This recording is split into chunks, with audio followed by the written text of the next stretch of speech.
Earlier, I was chanting and he was crying. Now he is chanting. Oh, Haribol. Everyone has to move forward. So it's the stage. First you chant, then you cry. Come forward, please. Maybe if you want, Mataji can come this side. If possible, then you can adjust easily if you want. So our Mataji can come this side, on the left side. So.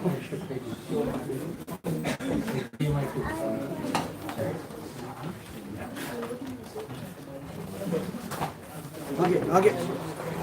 The remote is not working. Are you? I'm very hard to do it. You push it.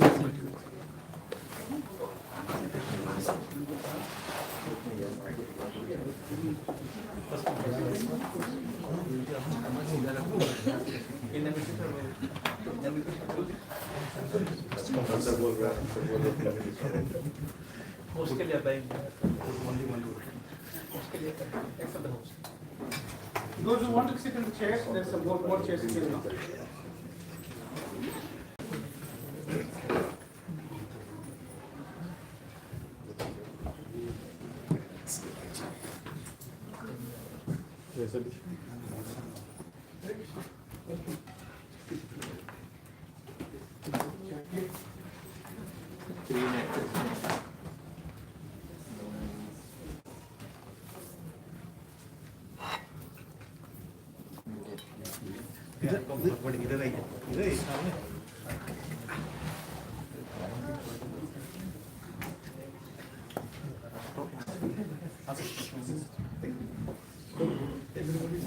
I think you went in advance. You go one step back. Okay, one step back. Yeah. And then that screen adjustment.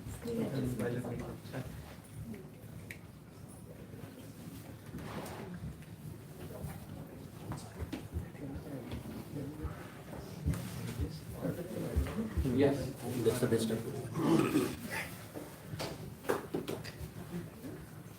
Hare Krishna. Hare Krishna. Thank you so much, dear devotees, for kindly being present here today. Very thankful to Naveen Krishna Prabhu, Haribol. Vairagya Bhakti Mataji, Haribol.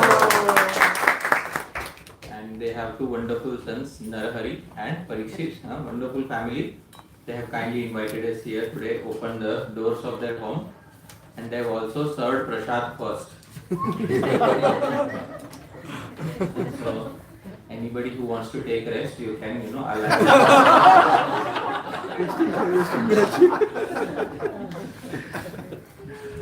So, and they have invited the perfect speaker who can put you to rest very easily. I'm very happy to be here. Thank you so much. I am very grateful also to Ramkirtan Prabhu, Sita Sundari Mataji for kindly hosting me at their home. Thank you so much. Haribol. My sincere thanks also to all the devotees who are present here. Devotees who have come from outside, Rasik Bhuri Prabhu and our Divyanam Prabhu. Thank you so much for kindly being present here. And wonderful, all of you dear devotees, thank you so much for being present here.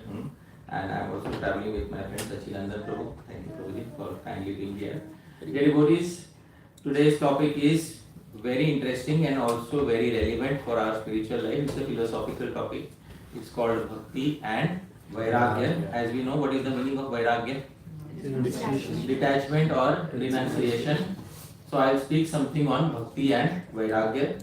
But before I speak something, it is Shishta Parampara. It is tradition established by the previous acharyas that I should perform Mangalacharan. I will perform Mangalacharan. Most of us know these verses. You can kindly sing along with me. Om Jnanatimirandasya Jnananjana Shalakaya Chakshurmilitam Yena Tasmai Shri Gurave Namah Shri Chaitanya Manobhishtam Sthapitam Yena Bhutale Swayam Rupa Kadamahyam Dadati Swapadantikam Vandeham Shri Guru Shri Kamalam Shri Guru Vaishnavamsha Shri Rupam Sagrajatam Sagarunadam Vidam Sajivam Satvaitam Savadutam Parijana Sahitam Krishna Chaitanya Devam Shri Radha Krishna Padam Sahagana Lalita Shri Vishakhanvitamsha Namo Vishnu Padaya Krishna Prishtaya Bhutale Srimate Bhakti Vedanta Swami Niti Namane Namaste Saraswate Deve Gauravani Pracharine Nirvishesha Shunyavadi Paschatya Deshatarine Namo Mahapadamyaya Krishna Prema Pradayate Krishnaya Krishna Chaitanya Name Gauratvishe Namaha He Krishna Karuna Sindhu Deenabandhu Jagatpate Gopesha Gopika Kanta Radha Kanta Namostute Tapta Kanchana Gaurangi Radhe Vrindavaneshwari Vrishabhanusute Devi Pranamami Hari Priye Vancha Kalpatarubhyascha Kripa Sindhubhya Evacha Patitanam Pavanebhyo Vaishnavebhyo Namo Namaha Jai Shri Krishna Chaitanya Prabhu Nityananda Shri Advaita Gadadhara Srivasadi Gaura Bhakta Vrinda Hare Krishna Krishna Krishna Hare Hare Hare Rama Rama Rama Hare Hare Srila Prabhupada ki Jai Gaudiya Vaishnava Vrinda ki Jai Jai Gaur Premanande. So everybody, there are more devotees expected or Upstairs. Some upstairs. We came a little late. We were honoring the shop. Okay, wonderful. So I'm very happy once again to be here in the presence of so many wonderful devotees. Thank you so much for kindly being present here. Today's topic is very, very relevant, and the name of the topic is Bhakti and Vairagya. And in order to understand the connection between these two, it's very important that we understand first what is Vairagya, and then we understand what is its application in the domain of Bhakti. So first and foremost, we will begin with an understanding of what Vairagya is, what genuine Vairagya is, and then we will see the application of that Vairagya in the domain of Bhakti. Many times there is a conception that one cannot advance on the path of Bhakti unless one has Vairagya or renunciation within themselves. So today we will try to see what is the sort of Vairagya that is required to progress on the path of Bhakti, and what are the exact parameters of Vairagya that are needed. But before that, I will begin with a statement by His Divine Grace A.C. Bhakti Vedanta Swami Srila Prabhupada. Srila Prabhupada says something in his purport to Srimad Bhagavatam, 2nd canto, 2nd chapter, verse number 12. Prabhupada says something. Mataji, you can kindly read what Srila Prabhupada says. Sure. When the conditioned soul finds by culture of knowledge that material necessities are unwanted things, he becomes detached from such unwanted things. This state of knowledge is called Vairagya or detachment from unwanted things. So you keep the mic with yourself.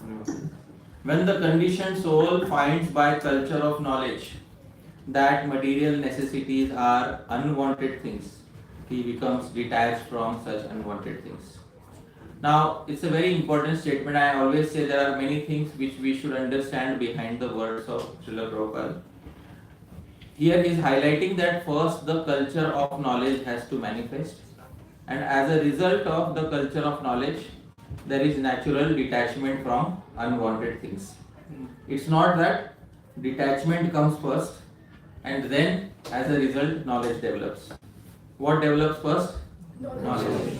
And as a result of that, there is detachment. Similarly, on the path of Bhakti, it's like a weighing scale. The weighing scale Dear devotees, on one side there is how much material attachment you have, and on the other side there is how much bhakti you have. And then one way to reduce, there is material attachment is very heavy, it's pulling us down. One way is to start pushing this up. But is that the natural way of reducing material attachments, or the natural way is to put something on the other scale? Put something on the Put something on the other scale is the natural way. So when we put more and more on the scale of devotional service, it is but natural that the scale of material attachment becomes lighter and lighter and lighter till a point that it reduces to nil. It is very important to understand that this happens by culture of knowledge. It is not supposed to be done artificially. This stage of knowledge is called Vairagya. Vairagya is actually a stage of knowledge. Vairagya is a state of understanding. So this stage of knowledge is known as Vairagya, or detachment from unwanted things. This is what Prabhupada is saying in this particular purport. Before we understand Vairagya, we have to understand that the term Vairagya comes from the Sanskrit term, please repeat after me, Virag. Virag. And from Virag, the term Virag comes from the Sanskrit term, please repeat, Rag. Rag. In the Bhagavad Gita, there are two terms defined, Rag and Dvesh. So does anybody know what is the meaning of Rag in Bhagavad Gita? Attachment. So the term Rag means attachment, and from Rag comes Virag, and from Virag comes Vairagya. Alright, so we are tracing backwards. We will first see the term Rag. From Rag we will go to Virag. From Virag we will go to Vairagya. And then we will see what is the actual meaning of Vairagya. First and foremost, we will understand what is the meaning of the term Rag. The term Rag is formed using the verbal root Sanskrit dhatu Ranj, Rage. And there are two meanings to the verbal root Ranj. First is to color. If you have a white wall and you are applying Rag, so this is the first meaning of the verbal root Rag. And the second meaning is to become attached. So both meanings are applicable. The heart doesn't usually have the color of any attachment, but when we become attached to something or somebody, we develop Rag. So therefore Rag has two meanings. One is the main meaning. What is the main meaning? Attachment. Second meaning is coloring. The heart also becomes colored by a certain mode of nature. So that also is called as Rag.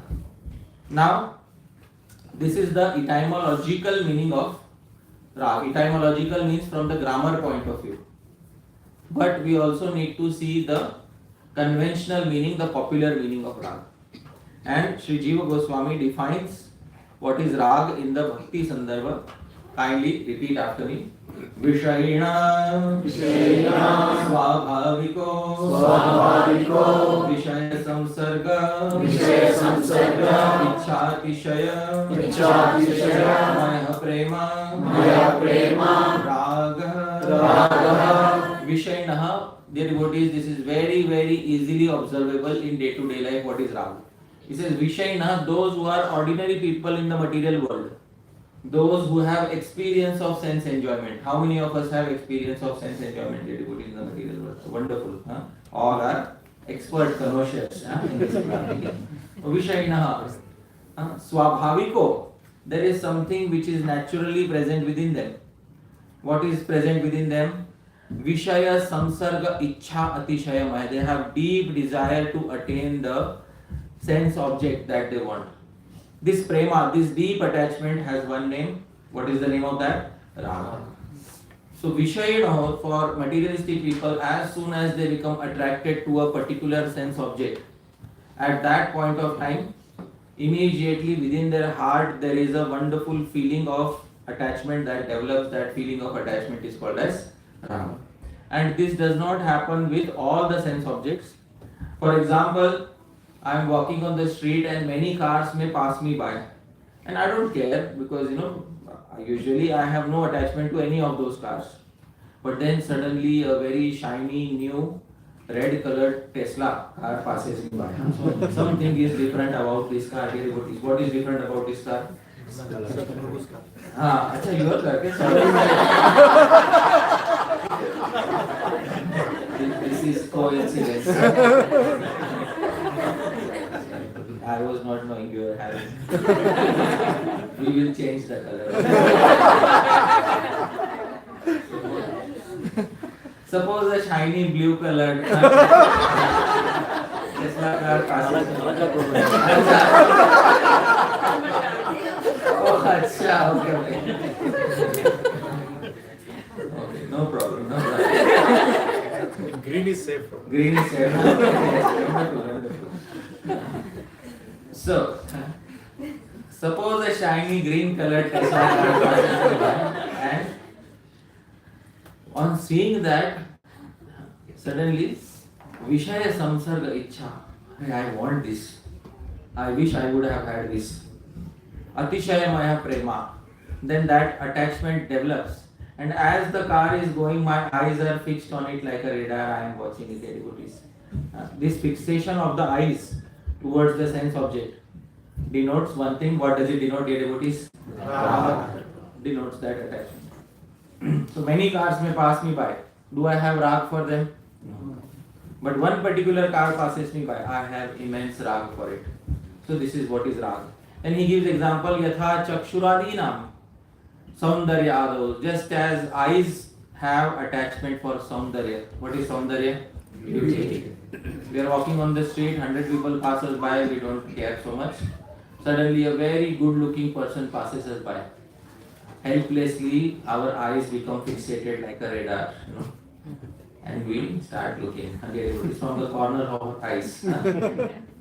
This is known as what? Here is the translation. Mataji, kindly read the translation. The natural deep attachment that a sense enjoyer has towards experiences of sense enjoyment is known as raga. Example, the eyes have such deep attachment towards gazing at beautiful objects. So now we have understood which term? Rag. From rag we can go to which term? Virag. And from virag we will go to which term? Vairagya. Wonderful. So we are tracing backwards. Now, first we will understand the term virag. And viraga, dear devotees, is, please repeat, ragasya abhava. Ragasya abhava. So ragasya abhava means absence of rag is known as what? Viraga. Now, please try to understand there is a very subtle difference here.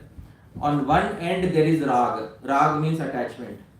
On the exact opposite end there is dvesh. What is the meaning of dvesh? Repulsion. And between rag and dvesh is the middle ground. And what is the middle ground known as, devotees? Virag. So virag is not dvesh. Because some people take dvesh for virag. Raga is something that we are attached to. Dvesh is something that we absolutely dislike. And something which we are neither attached to nor we dislike falls in which category? Virag. Simple example, dear devotees, if there is prasadam in the temple, there is Sunday feast in the temple, and we go to the temple and see there is paneer makhan wala, dear devotees, the pendulum swings in which direction, dear devotees? And then we go to the temple feast another week, and then there is karele ka sabji. Pendulum swings to which direction? Dvesh. Dvesh. People are, Prabhu, you want? Nine. And somebody puts, why did you put? I told you not to put. That shows, dear devotees, what does it show? Dvesh. Now, between rag and dvesh is the platform where you are naturally detached from it. Neither you are attached to it nor do you hate it. You just don't want something because you are naturally detached from it. That is called as what? Viraga. Very simple example. How many of us were deeply attached to balloons in childhood? Please raise your hands. Balloon. Many of us might have cried for it. At that time there was raga. Today do we have dvesh or today do we have virag towards balloon? What do you have here? I hope it is clear. We don't have dvesh towards balloons. But what do we have today? Virag. We don't want. Why? Because we got something superior. So we left the inferior taste. Therefore we have virag. When this feeling of detachment is present in one particular object, it is called as virag. When it is present in many objects also, it is called as virag. But when it is present in all objects in the world, then it becomes known as what, dear devotees? Vairagya. Please repeat after me. Vairagyam viragasya bhava. Viragasya bhava. The essential mood of virag is known as what, dear devotees? Vairagya. If the feeling of virag is present in all material objects in the world, then that essential feeling becomes known as vairagya. So if our detachment is only towards selected material objects, then what is the technical term for it? Virag. And if our detachment is towards all material objects, vairagya. That is the difference between the terms virag and vairagya. Now today, dear devotees, most of us have virag, or do we have vairagya? What do we have? Virag. So that is the difference between virag and vairagya. Viragasya bhava, essential mood of virag, when it appears in all the material objects, at that time it becomes known as vairagya. So that actually is vairagya. That truly is vairagya. And when that feeling is present even in one particular material object, at that particular time it no longer remains vairagya, it becomes known as virag. So currently most individuals may be experiencing virag from certain things, but the aim is to reach vairagya. Sri Adi Shankaracharya defines, see, this was the grammatical definition. Sri Adi Shankaracharya, who is from the Jnana Yoga school, defines vairagya in a wonderful way in his Vivek Chudamani. Kindly sing after me. Tad vairagyam jihasaya darshana shravanadibhi dehadi brahma paryante nitye bhoga vastune. Tad vairagyam, that is known as vairagya, jihasa.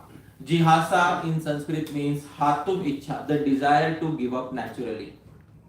Vairagya is the desire to give up naturally. Darshana, through which sense, dear devotees? Through the eyes. Shravana, through which sense? Ears. Adi, etc. The desire to give up enjoyment through all the senses, eyes, ears, etc. And all the enjoyment beginning from one source. Deha Adi. Beginning from what, dear devotees? Deha. What is the meaning of Deha? One's own body. Brahma Paryante.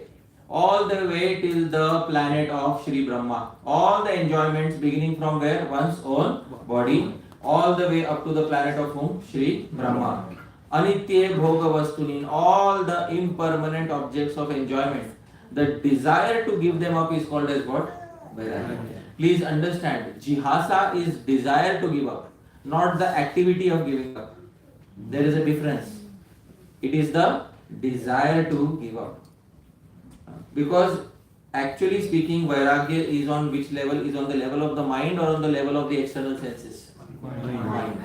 Some person may be put in a prison where he is forcibly has to give up all sense enjoyment. Does such a person have vairagya? No. Because such a person has given up everything, but he does not have jihasa. What is the meaning of jihasa? Desire to give up everything. So the acharyas are very peculiar about the fact that vairagya is on the level of the mind. Here is the translation. Mataji, kindly read the translation. Vairagya is to give up all desires of experiencing impermanent objects of enjoyment in the universe through one's eyes, ears, etc., beginning from one's own body all the way up to the position of Lord Brahma. Now, this is the actual definition of vairagya. Therefore, when we say that a certain person has vairagya, we have to check whether they have vairagya or do they have virag. All of us have virag towards certain things. As I said, towards balloons, we have virag. Who here is still attached to balloons? Nobody, the devotees. Huh? So we have virag, but we want to achieve what? Vairagya. Now, how many of us would like to achieve Vairagya in this particular life? Please raise your hands. Oh, wonderful. Huh? Those who are not raising their hands, okay, we will speak to you after the lecture.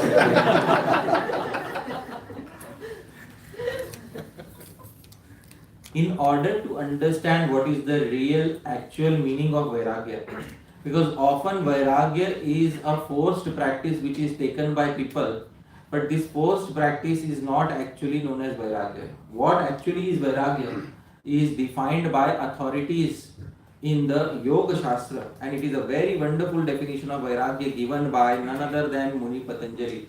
Now, what to speak of Muni Patanjali? He is such a great genius. 2500 years after he departed from this planet, he is ruling the entire earth. In every corner of the world, you will find a yoga studio, and wherever you find a yoga studio, you should know that there is one personality who has given direct benefit to the world. And which personality is that? Patanjali Muni. And this Patanjali Muni, although 2500 years since he disappeared, his influence is extending throughout the world. Dear devotees, when a new branch of religiosity philosophy is founded, usually the person who founds it is the one who popularizes it throughout the world. But this personality, he is not even physically present today, but he popularized it throughout the world. He is Maharshi Patanjali. Now his definition of Vairagya is brilliant, and it will help us understand what naturally Vairagya is. Patanjali Muni in the Yoga Sutra specifies what is Vairagya. Please speak after me. Drishta, Anushravika, Vishaya, Krishnasya, Vashikara, Samya, Vairagyam. So what is Vairagyam? He says, first and foremost, he says there are two types of sense objects. There are two types of enjoyments. First is, please repeat, Drishta. Drishta is what is in front of us, which we can enjoy directly. Through eyes, through ears, through nose, through touch, through taste. All those enjoyments are categorized into which category? Drishta. What is easily visible. Second is the type of enjoyment, Anushravika, which we have heard about and which we have desired to enjoy in the future, but we can't have immediate access. That enjoyment is known as which enjoyment? Anushravika.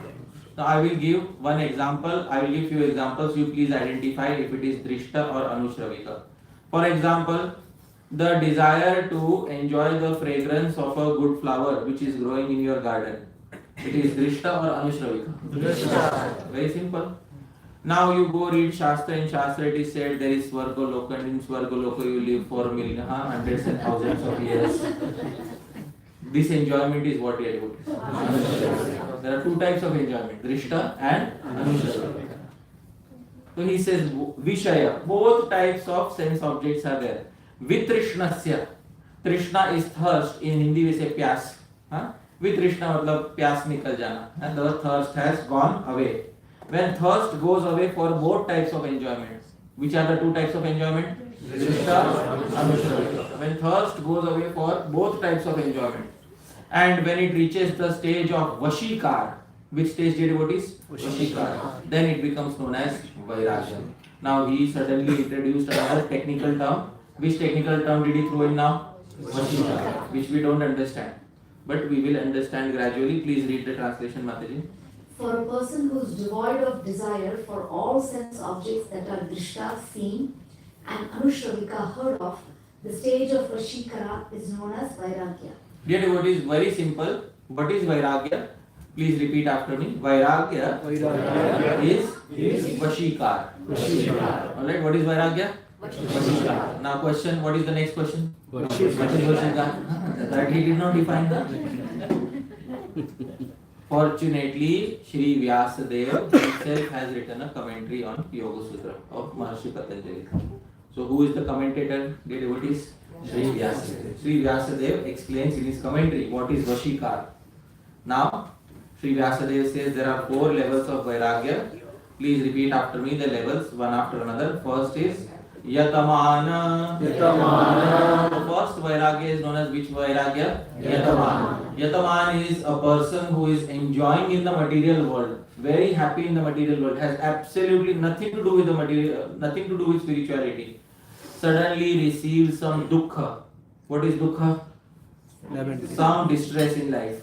And that splinter sets in his mind that the world is not such a good place. Then he says, then he goes and hears some philosophy, some Vedic philosophy, that the material world is dukkhalayam ashashvatam, that you should give up sense enjoyment. And he starts the process of giving up sense enjoyment. Right now he has just begun and he frequently fails in his attempts to give up sense enjoyment. This stage of Vairagya is called as which stage? Yatamana. Yatamana in Hindi we say jatan kar raha hai. Jatan kar raha means he is trying to overcome, but is such a person successful in overcoming? No. So this stage is known as which stage? Yatamana Vairagya. Gradually, when the realization becomes stronger, such a person is able to give up some objects of sense enjoyment, but is not able to give up some other objects of sense enjoyment. He has entered into second stage. Please repeat. Vyatireka.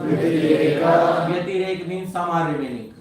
Some have been captured, some have been conquered, but some are remaining. For example, this person has overcome the desire to eat meat. But this person still has the desire to smoke cigarettes. So some sense objects have been given up, some are remaining. This Vairagya is known as which Vairagya? Vyatireka Vairagya. Gradually, dear devotees, on the physical level, he conquers all the senses. So, he is not executing any sense enjoyment through the gross senses, but enjoy the mood of enjoyment, the rasa of enjoyment is still remaining in one sense organ. Which sense organ, dear devotees? Mind. So, this, please repeat. Ekendriya. Ekendriya. Ekendriya is that Vairagya which is that level of enjoyment which is remaining in one Indriya. And which Indriya is that? Mind. And finally, when it is naturally not even remaining in the mind, even from the mind it goes away, then you attain the fourth stage. Please repeat. Vashikara. Vashikara. So this here devotees is known as which Vairagya? Vashikara. When you have conquered even that final sense organ where the enjoyment was staying. And which is that sense organ? Mind. Then we have naturally attained Vairagya. And now let's go back to Patanjali Muni's Sutra. For a person who is devoid of desire for all sense objects that are drishta, seen and anushravika, heard of, which stage is known as Vairagya? Vashikar is known as Vairagya. Before Vashikar, we should not call it Vairagya. Before Vashikar, at best we can call it Virag. What can we call it? Virag. But we should not call it Vairagya. What if somebody asks us tomorrow, what is Vairagya? We can give a one line answer. What is Vairagya? Vashikar is Vairagya. Alright, because many individuals think just because I have given up sense enjoyment, so I am a Vairagi. But you may not be on the level of what? Vashikar. It may still be Ekendriya. Ekendriya means the enjoyment is still lingering in the mind. And when it naturally goes away, not artificially, because artificially we can prevent our external senses, but artificially we cannot prevent one sense organ. And which sense organ can we not prevent? Mind. That we cannot prevent. Mind will helplessly go there. In fact, there is a verse in the Gita, Karmendriyani Sanyamya Ya Aste Manasasmaran. Anybody knows this verse? Karmendriyani Sanyamya Ya Aste Manasasmaran. That somebody who tries to suppress the external sense organs, but the enjoyment remains on which level? Mind. And therefore Patanjali Muni said, even when it is Ekendriya, it is not actually Vairagya. Only which stage is known as Vairagya? Vashikara is known as Vairagya. So this, dear devotees, is the actual definition of Vairagya. So once again, what is Vairagya, dear devotees? Vashikara is Vairagya. Before Vashikar, we should not call it Vairagya. And can we reach the stage of Vashikar by force? No. We cannot reach. There is a statement in the Gita that Sadrisham chestate swasya Prakriter Jnanavanapi Prakritim Yanti Bhutani Nigraha Kim Karishyati. How many of us have heard this verse? Sadrisham Cheshtate Swasya Prakriter Jnanavanapi. Even learned people, they walk according to their prakriti. They walk around the world with their nature. Prakritim Yanti Bhutani. Everybody is a servant to his inherent nature. Nigraha Kim Karishyati. What will suppression, repression achieve? And this is a very wonderful verse in the Gita where Bhagavan says you cannot just externally suppress the senses of action and achieve Vairagya. And Patanjali Muni is also very organically saying actually Vairagya is attained when even the mind is naturally conquered. And that becomes known as which stage? Vashika. Now imagine in relation to the desire for balloons. Dear devotees, which stage is your Vairagya? Please tell me. Is it Yataman? No. Is it Vyatirek? Is it Ekendri? Does the desire even arise in your minds? No. So which stage have you reached in relation to balloons? Vashika. Did somebody force you? Nobody forced you. But you have reached the stage of Vashikar. Similarly, when you reach the stage of Vashikar for all sense objects like this, then it is truly known as what? Vairagya. Vashikar is known as Vairagya. Now, but in order to reach the stage of Vashikar, those who are on the stage of Yataman, the first stage, they have to realize one thing, that the material world is not such a happy place. And why is the material world not such a happy place? Are there not so many objects of enjoyment in the world? Yes, or be honest, devotees. Are there? Yes. Yes. When you look outside in the world, there are many objects of enjoyment. Life is so good. Why even think of Vairagya? Simple, isn't it? Huh? Why think of Vairagya when life is so good?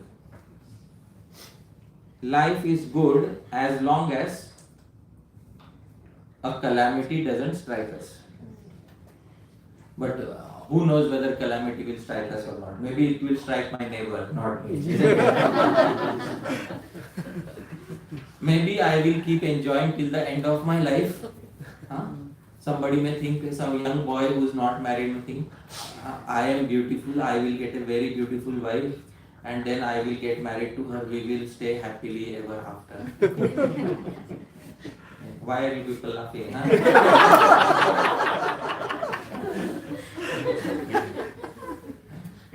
It happens like that. There are unmarried people also. Achha, okay. The devotees, in the Gita, Bhagavan has made a very important statement, and he says that the source from where enjoyment arises, from that very source something arises. What arises? Misery. It's very difficult to believe. But the very source of enjoyment also becomes the source of misery. Now, here is a statement in the Gita by Bhagavan himself. Please sing after me. ये ही संस्पर्शजा भोगा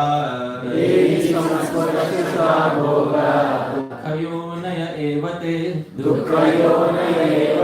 आद्यन्तवन्तः कौन्तेय तेषु रमते बुधः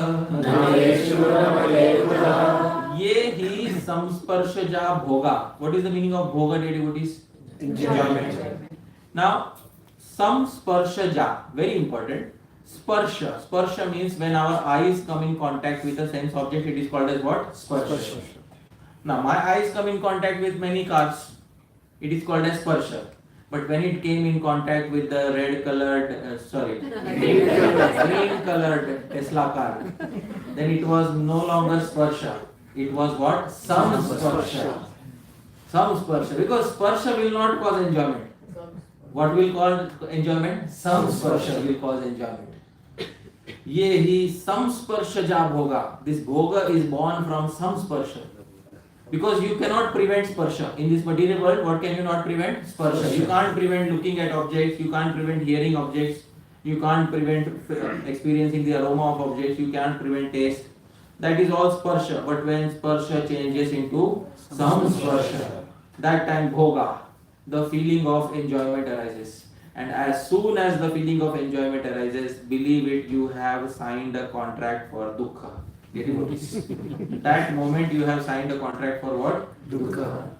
Dukkha yonaya, yoni. Yoni refers to birthplace. The birthplace of anything is called as yoni. Dukkha yoni. It is the yoni of dukkha. It is the birthplace of dukkha. So that bhoga actually is a yoni for what, dear devotees? Dukkha.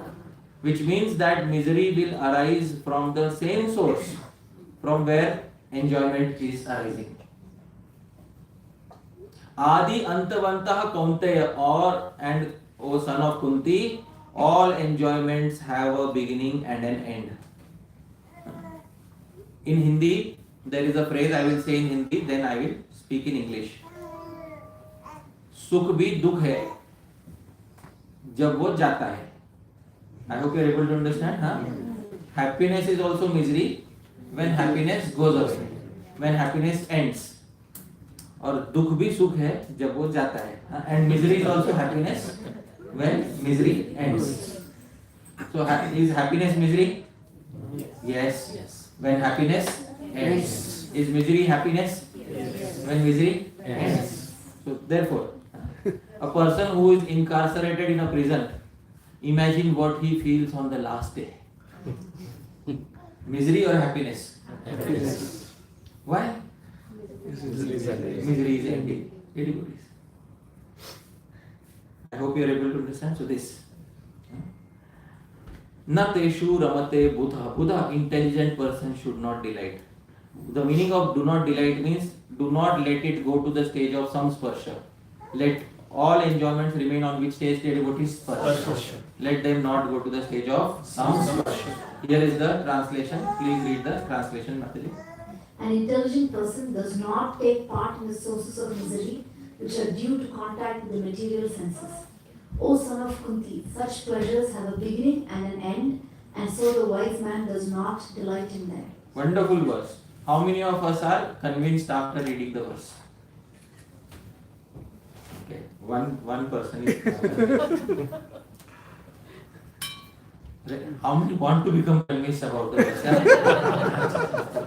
So at least the desire to get convinced is there. So I am happy. We will invite our Maharshi again. Maharshi Patanjali says, I will convince you. Dear devotees, how many wish to get convinced? Yes? Maharshi Patanjali says, wonderful. Maharshi Patanjali will say that in every enjoyment there are how many types of dukkha? 3 types. And we have heard these 3 types of dukkha. What are the 3 types of dukkha? Adi, Adi Bhakti, Adi. Sorry, these are not the 3 types of dukkha. Maharshi Patanjali is going to say.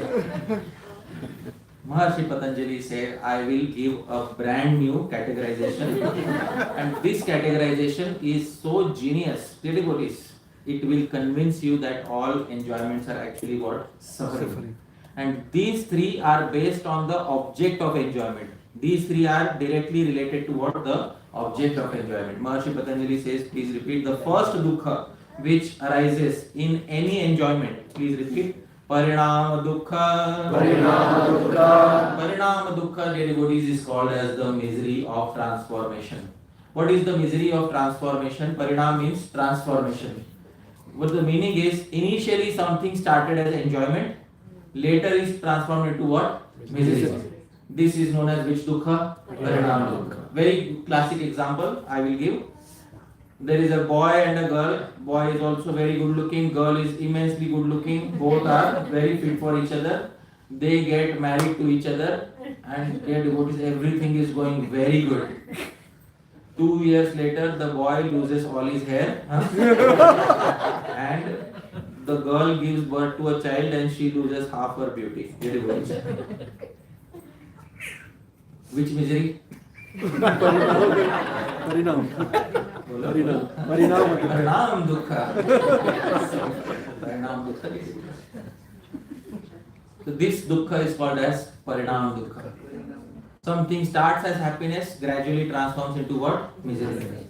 Like many times in a marriage, people complain, "Arey, you were so soft spoken in the beginning of the what happened now? Huh? This is which dukkha, dear devotees? Parinam dukkha. So, Some person may say, "Arey, this will not happen with me. I will escape this dukkha." Then, dear devotees, comes the second dukkha. Please repeat. Tapa dukkha. Patanjali Muni says this is the second enjoyment which happens while you are in the process of enjoyment. This dukkha is known as which dukkha? Tapa dukkha. I'll give another example for this, and this will help us understand very easily. For example, there is a person who is hopelessly addicted to smoking cigarettes. He becomes happy only when smoking one packet every day, without which he is in a terrible position. One fine day, he comes home in the evening, he opens his drawer and sees, for tomorrow I need cigarettes. He sees there is only one cigarette remaining for tomorrow. So dear devotees, he thinks that I have to go and refill from the gas station. So he says, I'll take a shower, I'll go to the gas station, I'll refill. So he's taking a shower. When he comes out, he hears on the radio that COVID-19 has taken place. Achha, for tomorrow, how many cigarettes are remaining? One. Tomorrow arrives. Now he holds that one cigarette in his hand and he is smoking. Dear devotees, is he enjoying or suffering? Think about it. Think about it. Dear devotees, he is in the process of enjoyment. But in the process of enjoyment, is he enjoying or is he suffering? Suffering. This dukkha is known as which dukkha? Tapa dukkha. Because he is realizing that my enjoyment is very soon, very short. It is about to end just now. This is known as which dukkha? Tapa dukkha. I will give another example without naming anybody. Once I went to a Govinda's restaurant and it was buffet. You know, all you can eat Govinda's. There are those Govinda's exist, buffet, all you can eat. So this was in India. I paid 500 rupees for the plate, and I went inside. I saw there are so many things, more than 30 things for eating. So I am collecting everything, one thing I am collecting. And I sat down. When I started eating, I realized that they have put baking soda in most of the food items. You know what happens when you put baking soda in food items? You cannot eat much. So I have eaten only half the plate. I am already feeling full. So my mind is thinking, I could not even eat for 200 rupees. But I have paid how many rupees? 500 rupees. But I could not eat even prasad worth 200 rupees. So I am unhappy while I am eating. So my mind is thinking, my mind thinks in Hindi. So my mind is thinking, अरे मूर्ख, भोगते वक्त तो सुखी रहे.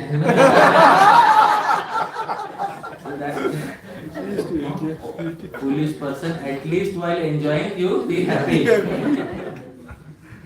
So this is which dukkha, dear devotees?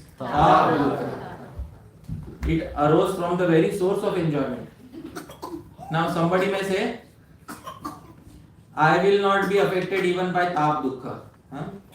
I will have a very good life where neither parinam dukkha is there nor tapa dukkha is there. Patanjali Muni says, alright, even if you have unadulterated enjoyment throughout your life, there is one dukkha waiting for you. Devotees, please repeat. Samskar dukkha. Samskar dukkha. What is samskar dukkha, devotees? Let's say there is no hindrance to your enjoyment. How many of us want such a life where there is zero hindrance to any enjoyment? Please raise your hands. Raise your hand. You want hindrances to your enjoyment. So, absolutely zero hindrances to your enjoyment. One simple example, get devotees. There is a very beautiful boy, very beautiful girl, and they deeply fall head over heels in love with each other, and they get married to each other.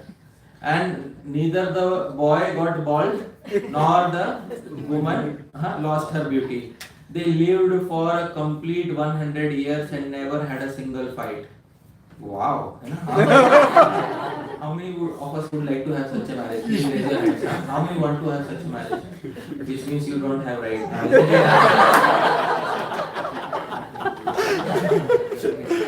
So anyways. So finally, when they are 100 years old, on their marriage anniversary, they are holding their hands and they look into each other's eyes and they say, I love you very much. And she says, I love you very much. And both of them together leave this world. Wow, what a wonderful life, isn't it? So they left this world. Now, dear devotees, Patanjali Muni says, every enjoyment generates a samskar, an impression of happiness in the heart. I hope you are able to understand. Every enjoyment generates an impression of happiness in the heart. Both of them are going to take another birth. And in the next birth, the impressions of happiness from the previous birth are going to give them suffering in the next birth. Because in their next birth, are they going to get similar husband and wife? No. In the next birth, they may get different husband, different wife. And then, both of them may get incompatible husbands and wives. So their impressions of happiness from previous life will give them trouble in the next life. This dukkha is known as which dukkha? Samskara. So now please tell me, dear devotees, from the very sources of enjoyment, misery arises. How many of us are convinced about this? Please raise your hands. You are convinced? Okay. So no more enjoyment now? Thank you very much. This was the purpose of the lecture. Okay. But see how logical Patanjali Muni is. He convinces you like nobody else. And there are people who even after listening to this like fools, they will not get convinced. Like fools, they will not get convinced. They are still, Acha, I will see later. I will see later. When later comes, then they will blame God. Why did you do this to me? God will say, Arey Murkh, when you were listening to Patanjali Muni, buddhi kahan gum ho gaye the tumhare? You lost your mind at that time. So, dear devotees, it's very important that when we get to understand this, we should take it very seriously. That from the very sources of enjoyment, there are three types of misery that arise. What are the three types of misery? Parinam dukkha, apam dukkha, samskara dukkha. And I explain usually with the help of one example from my personal life, dear devotees. The first time I came to the United States was in 2019, and I went to one program, and in that program, that devotee, he served me one juice. So I took that juice, I saw it was pink colored juice. So I thought a rose it must be. So it was pink coconut water. Now how many of us have had pink coconut water? Please raise your hand. Nobody has had? You have, huh? So in the United States alone, there is something available. What is it called? Pink coconut water. It comes from Thailand and only one source, and it is available in the United States. So I had pink coconut water. It was very nice. For the first time I had, and it was wonderful. And I had never had it before. It was so nice that I decided that year when I go back to India, I'll take 2 bottles with me. Pink coconut water. So I took 2 bottles with me. By the time I reached India, 1 bottle got spoiled. I'm left with how many bottles, devotees? 1. Acha. So for that 1 bottle, I am experiencing this dukkha, devotees. And 1 bottle is remaining. While I am pouring that 1 bottle in the glass, I am experiencing with dukkha. Next time I came, I decided I will take 5 bottles and I'll check the stock nicely, so that I will not have. So I took 10 bottles actually, 5-10 bottles I took, and when I went to India for 1 month, I was happy because I got which water, dear devotees? Pink coconut water. So when those 10 bottles were there, gradually I finished over a month, but gradually the last bottle remained. Again in that last bottle I am going to experience which dukkha? And finally that last bottle also got over. And then no more coconut water, pink coconut water. Then which dukkha, dear devotees? Samskara. So I went to all the shops in India and I said, do you have pink coconut water? पागल है क्या मतलब? You are okay or you are not okay?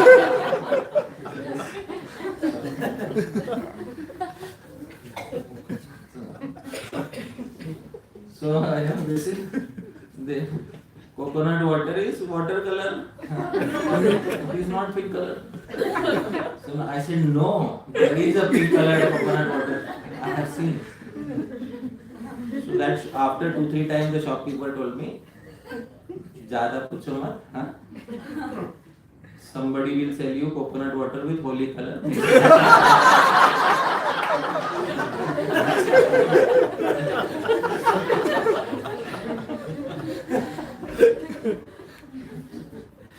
I could not find. So this, dear devotees, with the help of pink coconut water, you can understand all three. Vishri Dukha, Parinam Dukha, Tav Dukha, Samsara. I give the example so that with one example you can understand all three, dear devotees. Now, once again, let's understand the verse from Bhagavan. ये ही संस्पर्शजा भोगा दुःखयोनय एवते आद्यन्तवन्तः कौन्तेय शुरमते बुधा ये ही संस्पर्शजा भोगा.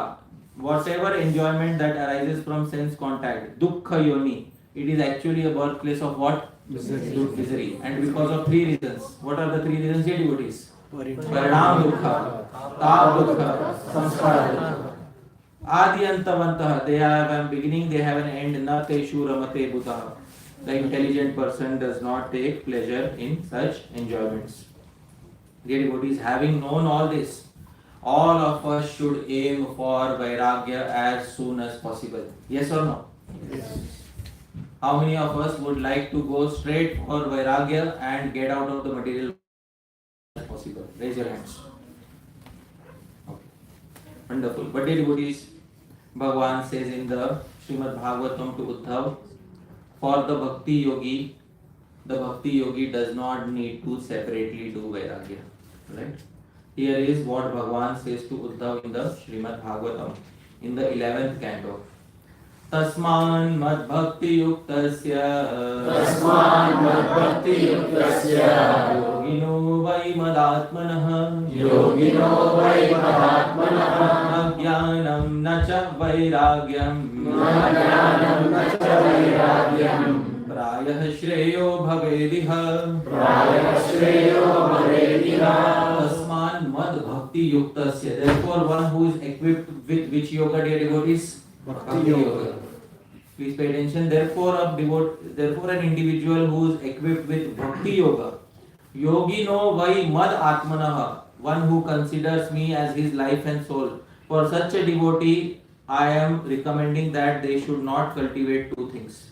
Na jnanam. What is the meaning of jnanam, dear devotees? Knowledge. And jnanam doesn't mean knowledge only. Jnanam means knowledge of the impersonal Brahman. What is the meaning of jnanam? Knowledge of impersonal Brahman. So jnanam is not knowledge of chemistry, engineering, maths, guitar, sitar. This is not jnanam.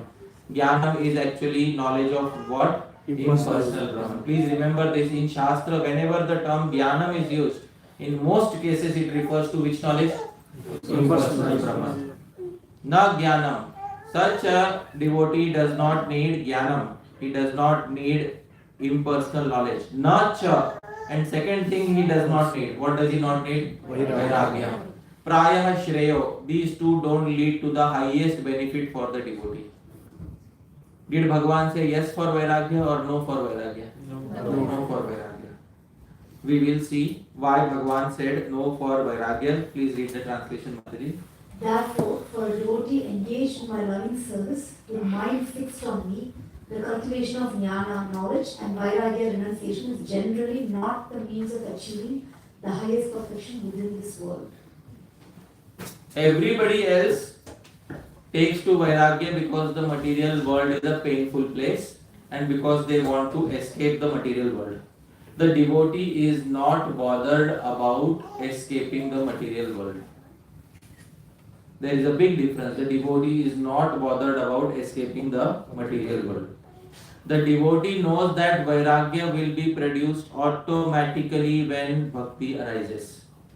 And I will give you a very simple example. Let's say there is a lady who has not yet given birth to a child, but she is eager to have a child and she wants to become a very good mother. Very good mother. she approaches another mother and she asks, what are the difficulties after you give birth to a child? So the mother says, she was given birth to a child, she says it is very difficult initially. The child cries 4 times in the night, he wakes you up how many times in the night? 4 times in the night. Acha. And the child frequently demands many things, you have to get it all those things. So this girl who has not yet become a mother, from that night onwards she starts practicing. She starts waking up 4 times in the night. Okay? Yes or no? Good practice? Practicing, na? Tomorrow child is about to come. So she should practice how to wake up 4 times in the middle of the night. Yes or no? Yes. Why not? Sleep while you can. Sleep while you can.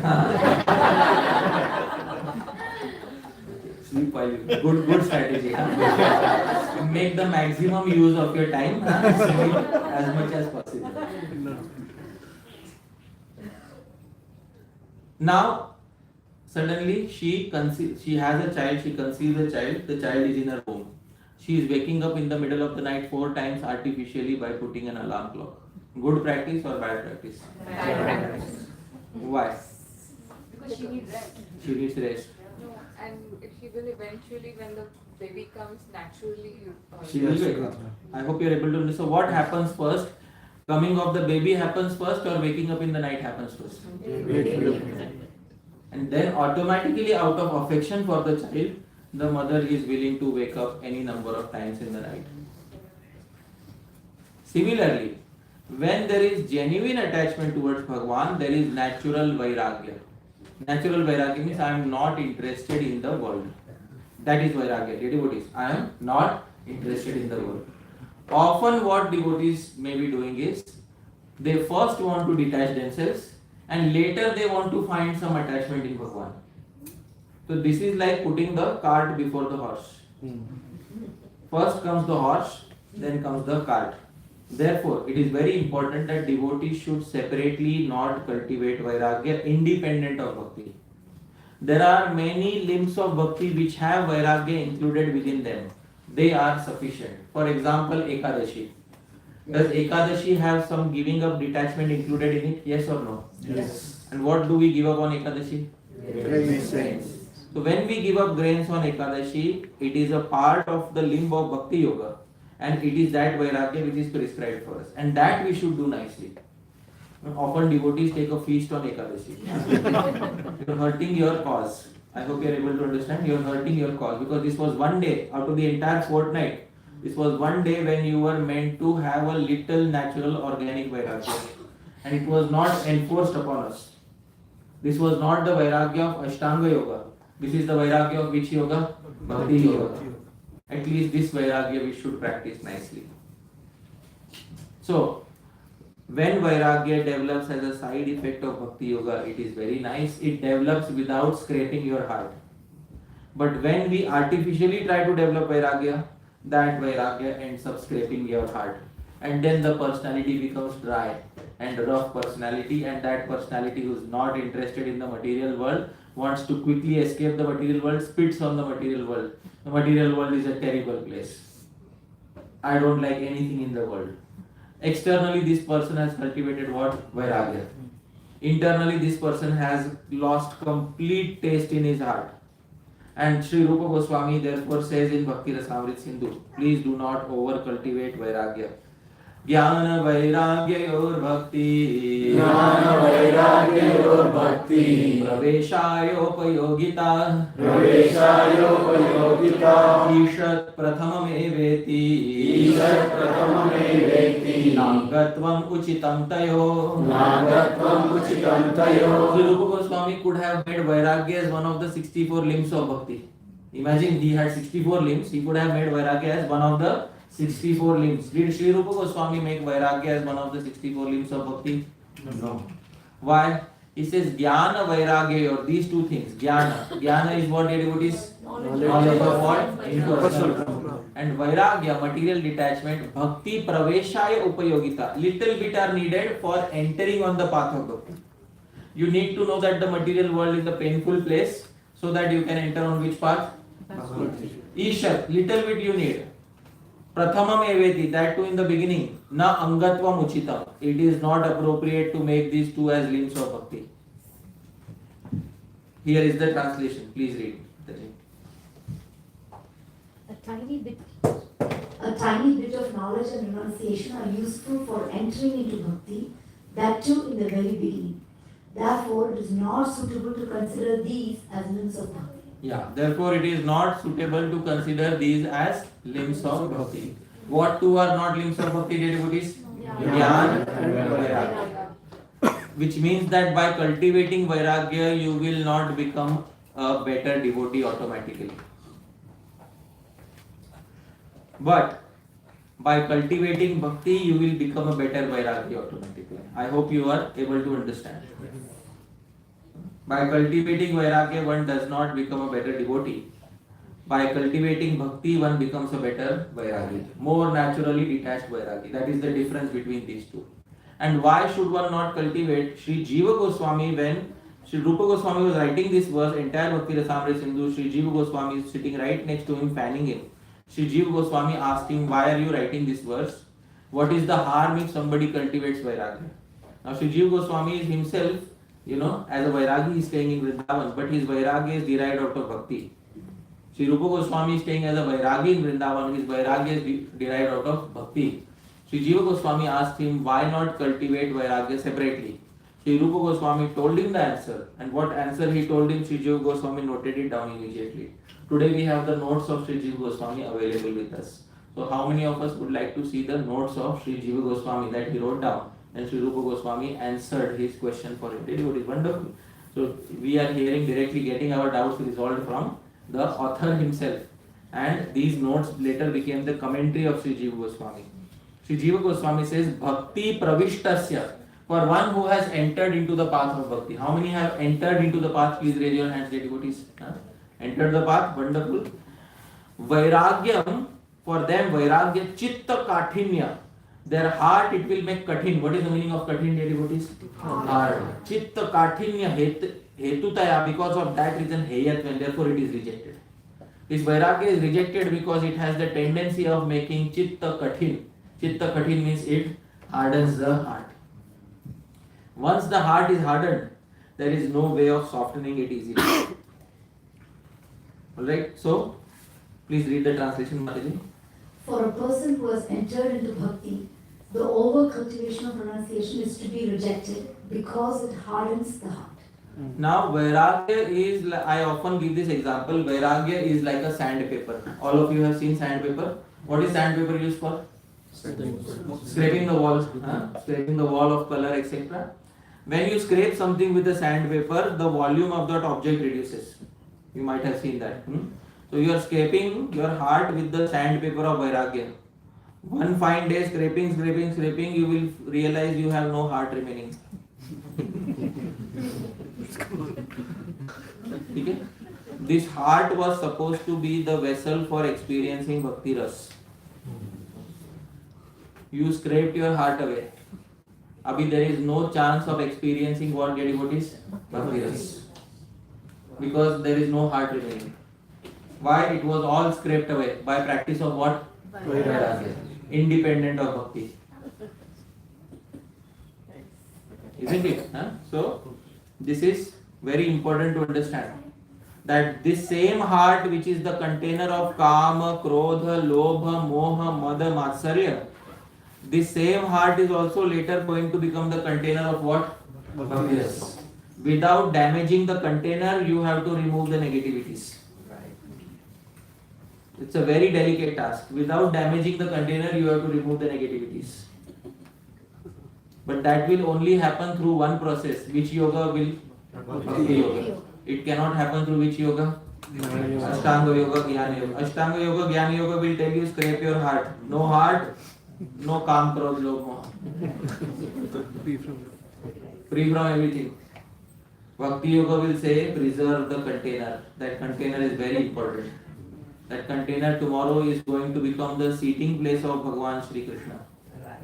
So don't scrape away that particular container and keep that container intact. It is a very useful container. Dear devotees, and therefore Sri Rupa Goswami himself wrote a separate verse for this later. Yadube chitta kaఠిన్య hetu praya satamate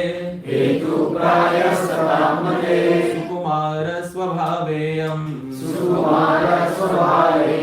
bhakti So what do you mean, Sri Rupa Goswami? By cultivating Vairagya, I cannot advance on the path of bhakti. Yes, you cannot advance. Why? Yad, because Ubhe, both Gyan and Vairagya, Chitta Kaఠinya Hetu, they are causes of what? Hardening of the heart. Satam Mate, in the opinion of the sadhus, these two cause hardening of the heart. By practicing these two, you cannot develop bhakti. Sukumara Swabhava iyam bhakti. This bhakti is Sukumara Swabhava. Sukumara Swabhava is she is very gentle and soft. Bhakti stad heturita. Bhakti is the cause for bhakti. I hope you are able to know what is the cause for bhakti. Bhakti is the cause for bhakti. And automatically it will produce Vairagya as a side effect. Here is the translation. Mataji, kindly read. In the opinion of the great sages, the over-cultivation of jnana and vairagya are both not recommended, since they harden the heart. Instead, Bhakti Devi, who is very soft and gentle in nature, is the cause of development of Bhakti herself. Bhakti herself leads to what? Bhakti. Bhaktya sanjataya bhaktya. Bhakti will lead to bhakti. And it will automatically generate Vairagya. I'll give a very simple example. What to speak of love of Krishna? Even love in the material world sometimes generates wonderful Vairagya. I will give you one simple example. For example, there is a boy who is hopelessly addicted to smoking cigarettes.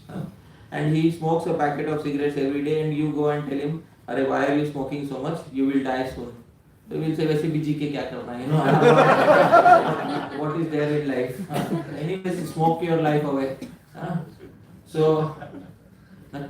sometime later, that boy falls in love with a girl, deeply falls in love with a girl, and he tells that girl, "I really have immense affection for you.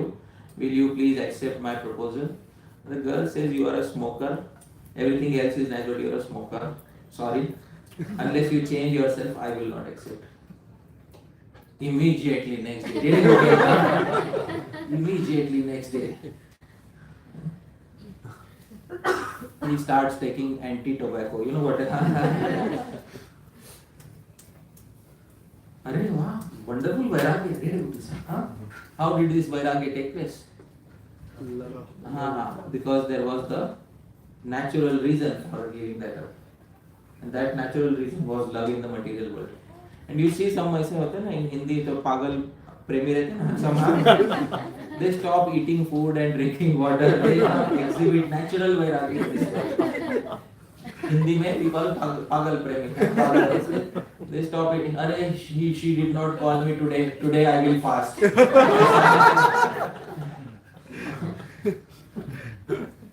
You ask that person, why are you exhibiting Vairagya? Because I have so much love. So dear devotees, similar is the case with Bhakti Yoga. Our Vairagya is of that nature. Our Vairagya is because we have affection towards Shri Krishna. Our Vairagya is because we have affection for the seva of Shri Radha Krishna. We have that personal connection with Bhagavan, therefore that Vairagya is developing naturally. No artificial external cultivation. And dear devotees, this is the Vairagya that we need. Finally, this is the one last slide. This is the Vairagya that Sri Rupa Goswami recommended for us. Wonderful definition of Yukta Vairagya. Which Vairagya? Yukta Vairagya. Please hear this definition carefully, dear devotees. This is one of the most misunderstood terms in the society. Yukta Vairagya. So, Yukta Vairagya means what? Whatever I love, I take that and in my mind I say, I dedicate to you, Krishna. That is the common understanding of Yukta Vairagya. That is not Yukta Vairagya, dear devotees. We will see what is exactly Yukta Vairagya. Please speak the exact definition of Yukta Vairagya after me. Anasaktasya vishaya Arham upayunjatah Nirbandha Krishna sambandhe Tam युक्तं वैराग्यमुच्यते युक्तं वैराग्यमुच्यते अच्छा अनासक्तस्य विषयान् the devotee is naturally detached from sense objects. I hope you are able to understand. Devotee is naturally detached from sense objects. Now please don't think that this is the cause. This is the effect. This is not the cause of bhakti. This is the effect of bhakti. Anasaktasya vishayan. Devotee is naturally detached. For example, the devotee is not particularly attached to any sense object. Naturally they have detachment for it. Yatha arham upayunjatah. Yatha arham, only as much as needed. Upayunjatah, they are using it.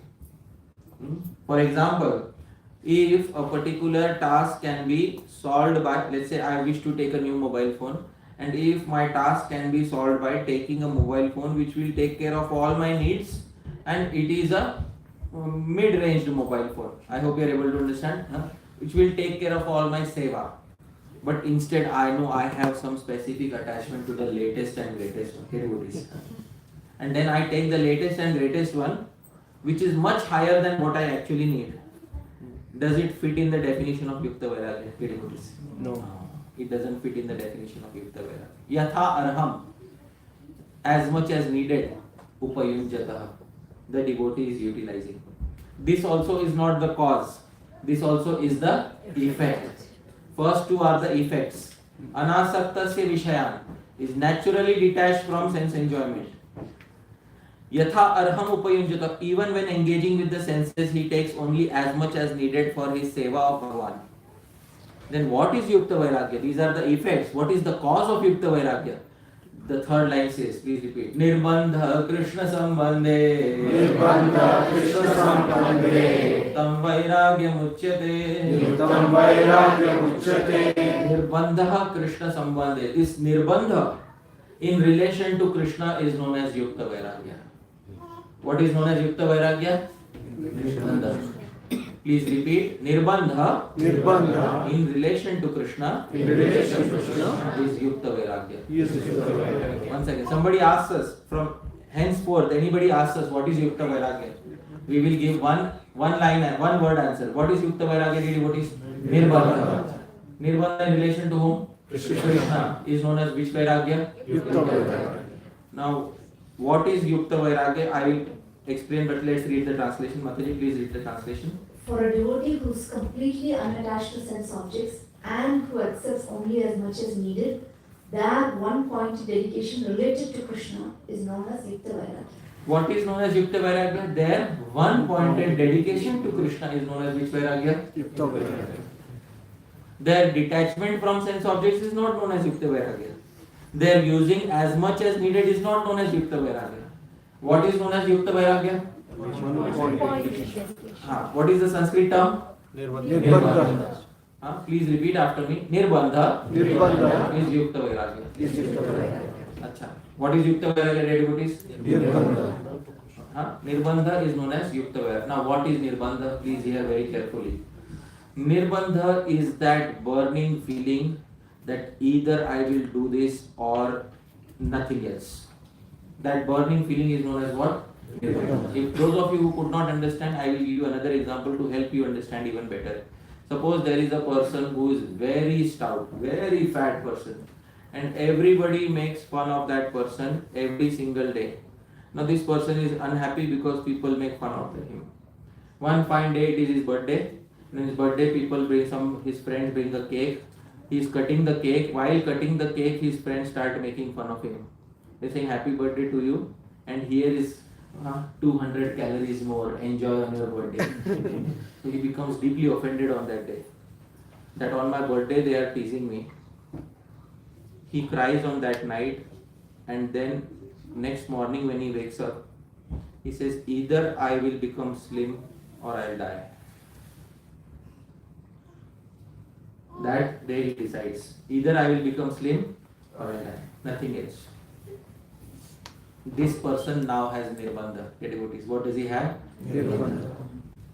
Now when he walks in the world, everything he sees in the world is related to his nirbandha. When he is walking, he is counting the steps. When he is looking at food, he doesn't see food. What does he see? Calories. Anasaktasya vishayan. Now he is detached from sense objects. Yatha arham, he will eat only as much as needed to keep his body and soul together. So similarly, as in the material world there is nirbandha, similarly Krishna sambandhe nirbandha. When the devotee develops that attitude, either I will attain Sri Krishna in this life or everything else is a failure. This becomes known as what? Nirbandha. And this leads to all the remaining two stages. First and second. Anasaktasya vishayan yatharham upayujyata. Nirbandha Krishna sambandhe yuktam vairagya muchyate. This nirbandha related to Krishna is known as which vairagya? Yukta vairagya. So if anybody asks us what is Yukta vairagya, we will answer in one word. What is Yukta vairagya? Nirbandha. Nirbandha related to whom? Krishna. And it produces two effects. What are the two effects it produces? Anasaktasya vishaya. And second effect, yatha arham upayujyata. This becomes known as which vairagya? Yukta vairagya. The devotees. This is the vairagya that we need to have. First should come nirbandha, then automatic detachment. First the child has to take birth, then the mother will wake up automatically in the middle of the night. This vairagya is the most suitable vairagya for bhakti yogis. This is the connection between bhakti and vairagya. Alright, devotees, with this I will pause my speech now. Yadatra skalitam kinchit vidvam saha purayantu tat. Yadatra saushthavam kinchit tat guroreva me nahi. Yadatra skalitam kinchit. It is possible I might have made many mistakes while speaking. Obviously, I am an ordinary human being full of the 4 defects and many more defects that are present in human beings. Vidvamsaha, you are learned devotees, purayantu tat. Please correct any mistakes. But yadatra saushthavam kinchit. If there is anything nice that you found, please remember tat guru reva. It belongs to my gurujanas. Me nahi. It doesn't belong to me. Thank you very much once again. Srila Prabhupada ki jai. Naveen Krishna Prabhu, thank you so much. And Vairagya Mataji also, thank you to Mataji for kindly opening the doors of your home. We had wonderful prasad. We had very good space to speak. And thank you all the wonderful devotees who have come here. And devotees who have come from far away. Rasi Puvi Prabhu, Divyatirth Prabhu, you have come from far away. And thank you all of you dear devotees who are present here. Hare Krishna. So now do we have time for Q&A or have we exhausted all our time? Wonderful. Mataji, your first query. Dear devotees, Q&A is also very important. Please, many doubts are resolved in Q&A. Please pay close attention. Yes, Mataji. Hare Krishna, Prabhuji. Prabhuji, please excuse me if I'm not able to ask the question properly, but I'll try. Please excuse me if I'm not able to answer. So you, me, same.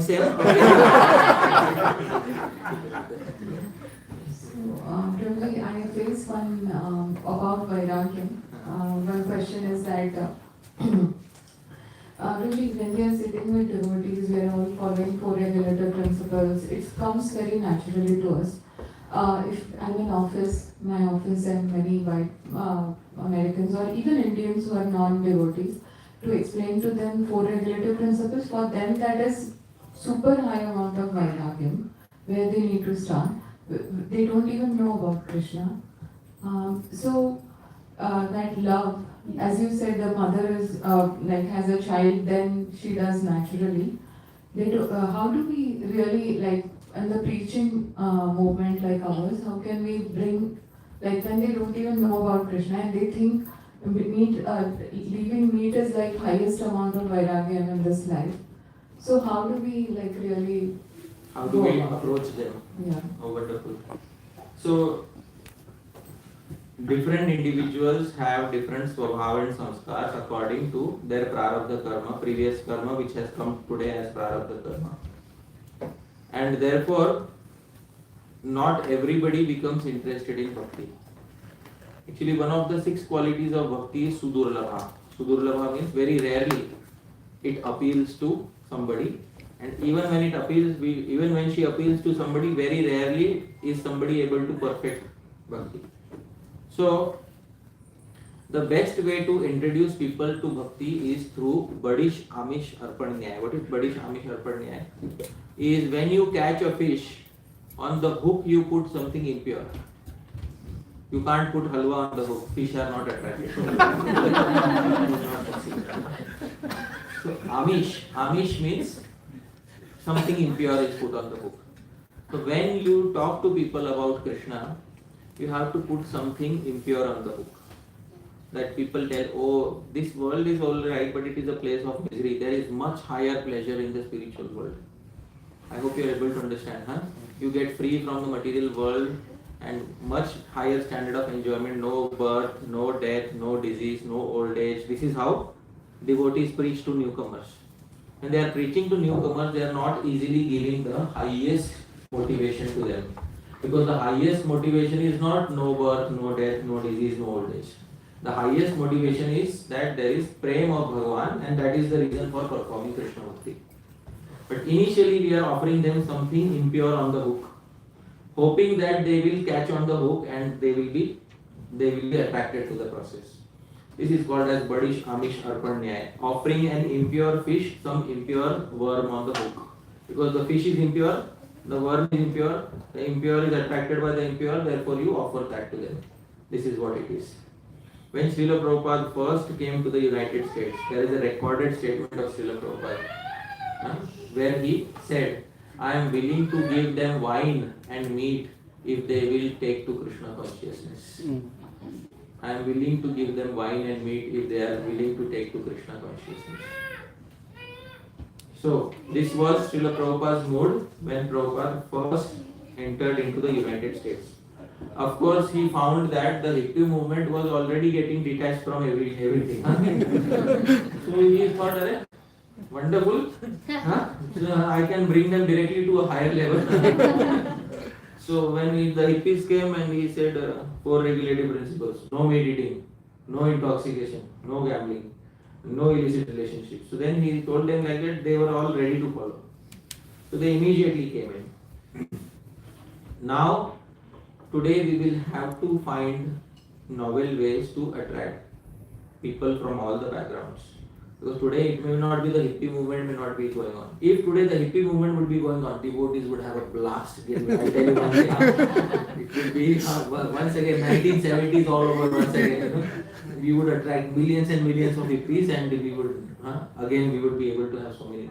But now materialism has a stronger grip as of now on the human society. Temporary strong grip on the human society. So when it is very materialistic and the comforts are there, a person is usually not easily attracted. But some people are distressed.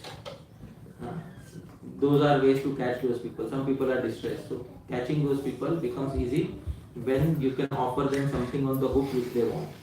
Then bring them over and then you tell them the philosophy gradually. Once they become attached to the association of devotees, then gradually they will know what is the highest goal in the philosophy. So that is how. Immediately, you Vairagya will not. You tell them Vairagya, you give up this, you give up this, you give up this, they will give up you.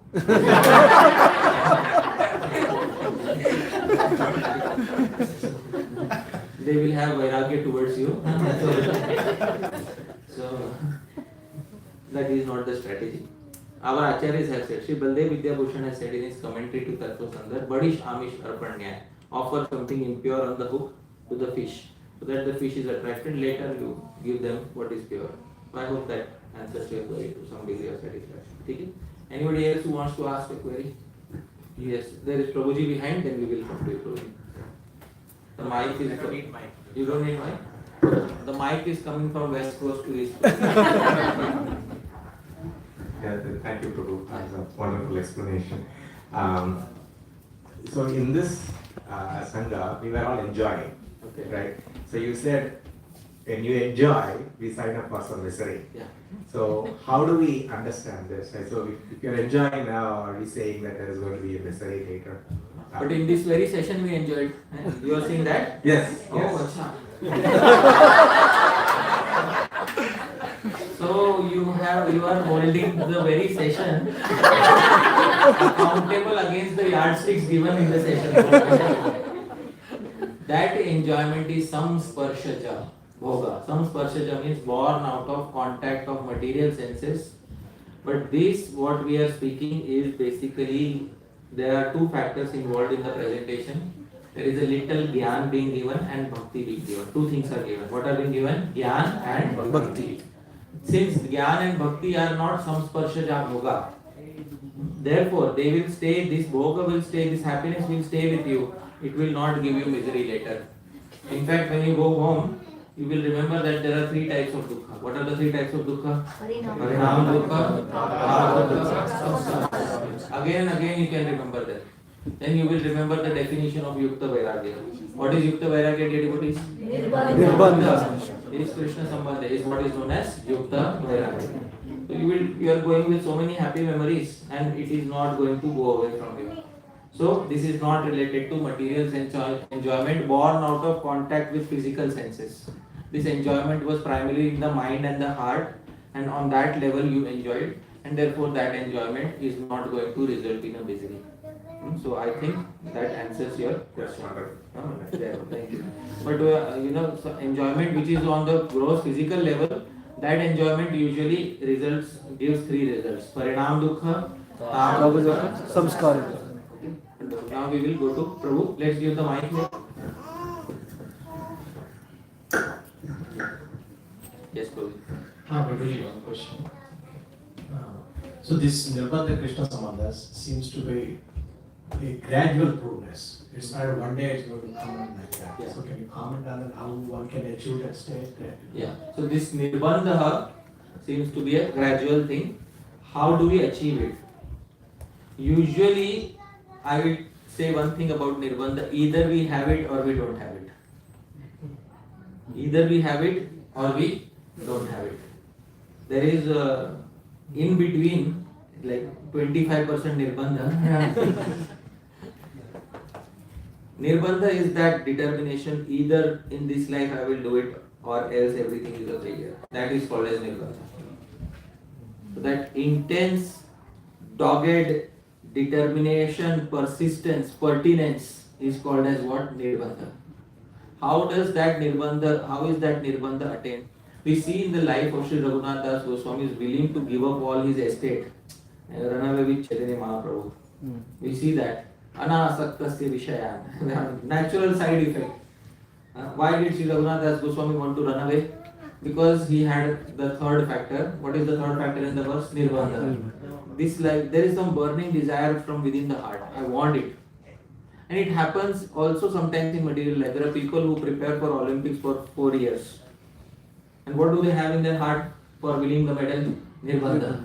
They have that Nirbandha for winning the medal in the Olympics. And when they fail, oh my goodness, their life is over. If they fail, their life is over. And you see, they consider their life as failure. And then they again prepare for the next Olympics. And again in the next Olympics they come back. And then in the next Olympics when they win the gold medal, oh my goodness, that's it. I achieved the purpose of taking human birth. So, similarly, our Nirbandha is in Sambandha with whom? Krishna Sambandha. I want to achieve my prema with this person. Nirbandha, Krishna Sambandha. So that usually happens when we come in contact with an existing person who has that Nirbandha. A person does not develop a desire for winning an Olympic gold medal on their own, sitting at home. How does a person develop a desire for winning an Olympic gold medal? Not by pride. It's not them. How does the desire develop? So he has seen something. He has seen somebody. He has seen somebody winning. He's seen the glory of winning an Olympics gold medal. He's seen what is the prestige of winning an Olympics gold medal. And then he wants to have that for himself. And then he also associates with an existing gold medal winner. And then the gold medal winner says, you don't know what life is after winning a gold medal. The government, oh my goodness, wherever I go, they treat me like a hero. So then that intense desire develops in there. I also want this. This is in Sanskrit, what is this known as? No. Okay, but what was the term we discussed? Nirbandha. This dogged determination develops. So it usually develops by associating with people who already have achieved it. So I hope that answers your query. So it's a घर बैठे बैठे it is not going to happen. थोड़ा we will need to associate with people who have it. We will need to have, because the material world is giving us many nirbandhas, many nirbandhas. Some people are having the nirbandha, unless I get married, my life will not be successful. Some people are having. Some people are having the nirbandha, unless I earn so many $1 million in my account, I am not successful. That is their nirbandha. So some people are having some other nirbandhas, but material world is enforcing nirbandhas one after another. But Srila Prabhupada said, when nirbandha develops in sambandha with whom? Krishna sambandha. That becomes known as which Vairagya? Yukta Vairagya. So that is the answer to the query. Thank you. And the existing material nirbandhas also that we have developed are because we associated with somebody. Yes. Okay. Who wants to ask? Yes. Then we will come to you.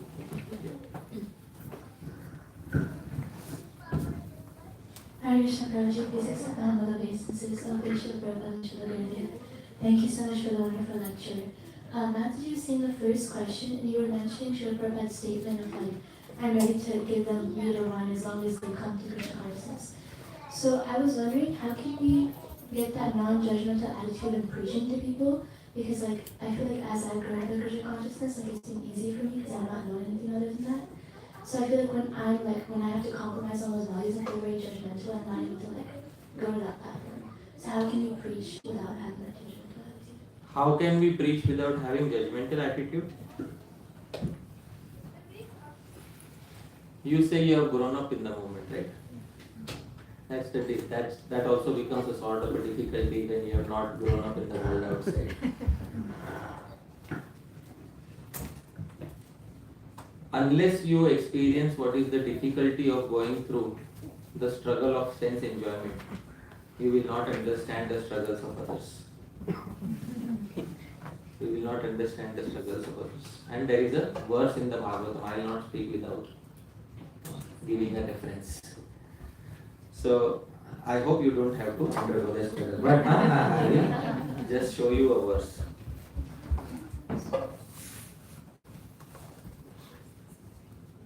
यथा कंटक विद्धांगो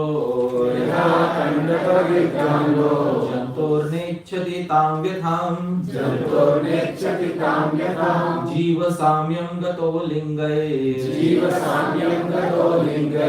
तथा विद्ध कंटकः. Those who want the reference, this is 10.10.14. Narad Muni, before cursing the Yamalarja, the two Kuvera sons, he is speaking this thing. You please read the translation loudly but slowly. You have the mic with you? Okay, here it is. Please read the translation very slowly and loudly.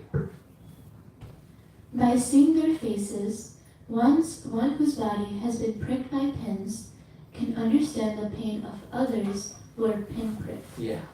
By looking at the faces, one who has previous experience of being pricked by a thorn will understand this person has been pricked by a thorn. Please read ahead. Realizing that this pain is the same for everyone, he does not want others to suffer in this way. Okay. But one who has never been pricked by pins cannot understand this pain.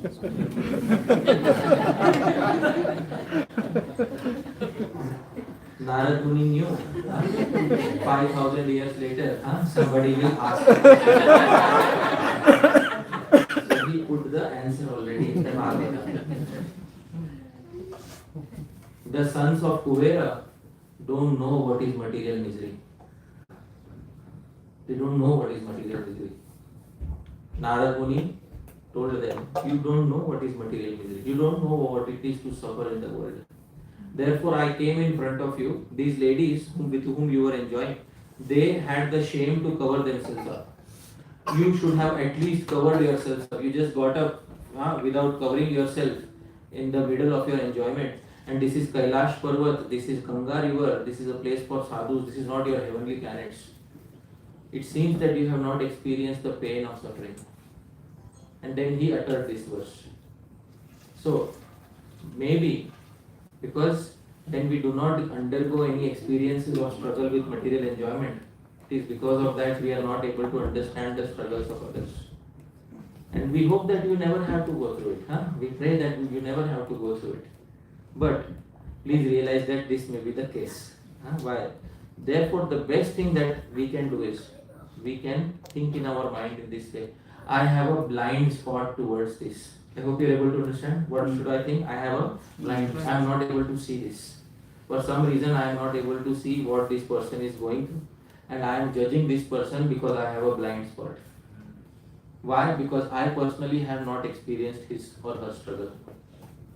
Because I have not experienced his or her struggle, therefore I am not able to understand the suffering of this particular individual. Because believe it or not, every enjoyment is the birthplace of Suffering. So when this person is enjoying, naturally this person must also be suffering. But I have a blind spot, I am not able to understand. Therefore I am judging this person as being a lesser mortal than who I am. This person lesser, he is a sense enjoyer. I am lesser mortal. Not like me. Oh, I never did this. So this should be prevented by the devil. I have a blind spot. I can't see. Therefore, irrespective of what they are doing, because all living entities are equal in the eyes of Bhagwan. Bhagwan said in the Gita, Samoham Sarvabhuteshu na me dveshyasti na priya. Bhagwan will also not have any critical understanding. Okay, that jiva is being conditioned by the previous samskars. Okay, so therefore, understanding that Bhagwan is equal to everybody, you also treat them without a judgmental mindset. If you can do that, that will be very nice. But usually, I personally say this, sometimes it is best to experience one struggle in order to understand the struggles of others. So that usually Bhagwan arranges some struggle in everybody's life. Bhagwan arranges some struggle. But that struggle helps us understand the value of the struggle of others. But this verse is the answer to your question. I hope that answers your question. Thank you very much. Okay. Now who was asking? Then also there is a famous story from Shankaracharya also. You know the story. Which one? Shankaracharya is going to one place to another place. He came to one particular place. There was one lady, she was crying. She was a widow. She was a small kid, died. And then the village, children are all come. Village was trying to take for cremation. She's not allowing. She's crying. We can't hear. Microphone, nobody can hear you. Yeah, you can speak the story to me. It's okay. You see? Yeah, so Shankaracharya came to the village and mother was crying because the child was lost, his husband was not there.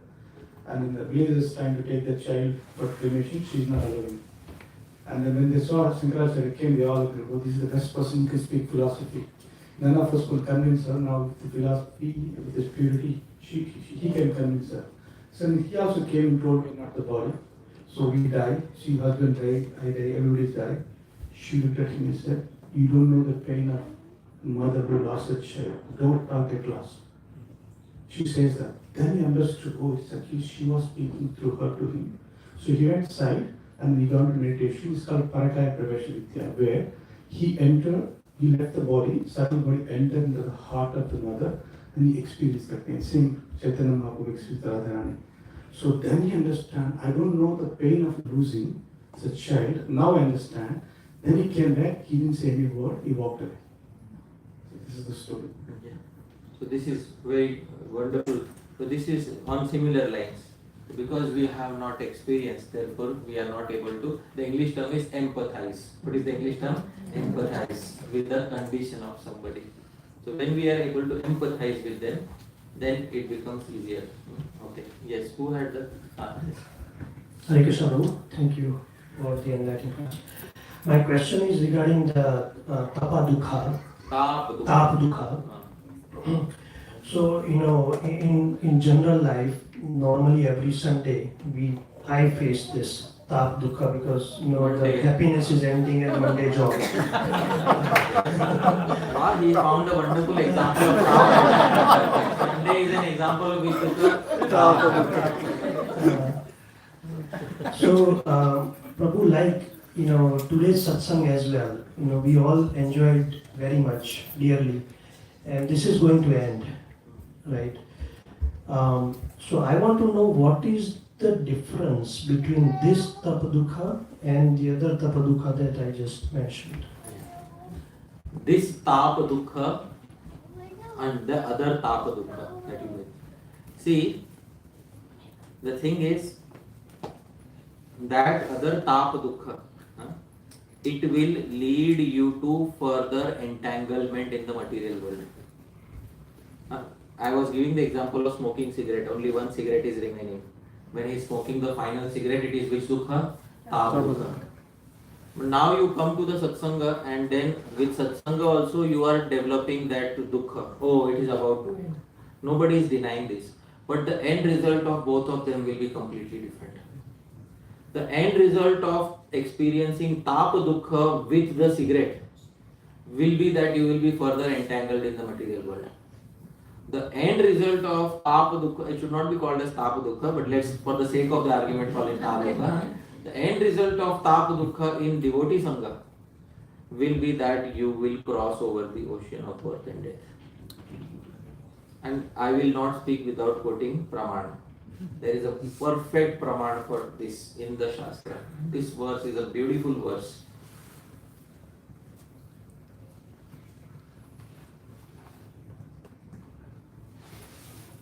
संगो यह संस्कृतेर्हेतु असत्सु विहितो धिया स एव साधु सुकृतो निसंगत्वाय कल्पते. Who has the mic? Prabhu, You can pass the mic to Mataji. Mataji, please read the translation. This is 3rd canto, 23rd chapter, verse number 55. Kapil Muni is speaking very important principle. Please read the Mataji. Association for sense gratification is certainly the path of bondage. But the same type of association performed with the saintly person leads to the path of liberation, even if performed without knowledge. Association for sense gratification is certainly the path of bondage. This is tapa dukkha with the cigarette. But the same type of association performed with sadhus, with Vaishnavas, it will give you that dukkha, but nisangatvaya kalpate. It will release you from the bonds of the material world. So one last life you have this dukkha. Alright? Then you are liberated. Okay? Wonderful verse. This is awesome verse. It answers the question precisely. See, Vyasdev knew 5,000 years later. He already put the answer in the Srimad Bhagavatam. Okay? That answers your question? Yes. Wonderful. Yes. Hare Krishna, thank you very much. Wonderful lecture. In the start of the lecture, you gave a metaphor of a balance, material detachment and bhakti, and the best way is to add more to bhakti. And how do we keep cultivation of the bhakti ras fresh as time progresses in devotions? Oh, how do we keep the cultivation of bhakti ras fresh as time progresses? Navanava rasam. New things every day. Sri Rupa Goswami ended up writing 2 lakh verses in the Seva of Bhagavan. Sri Jiva Goswami ended up writing 4 lakh verses in the Seva of Bhagavan. Just take Sri Rupa Goswami and Sri Jiva Goswami, 2 lakh plus 4 lakh is how many lakh? 6 lakh verses in the Seva of Bhagavan. And our one year has 365 days. Here is the calculator. Usually I have not used this application in my lectures. So for the first time I am using calculator. So how many days do we have, dear devotees, in our 365? We multiply this by, let's say, we have 50 quality years for performing bhakti. So how many days do we have? 18,250. So Sri Rupa Goswami is 4 lakh. Sri Jiva Goswami is 2 lakhs. The total is 6, 2, 3, 4, 5. This is 6 lakh divided by 18,250. So 32 verses you can.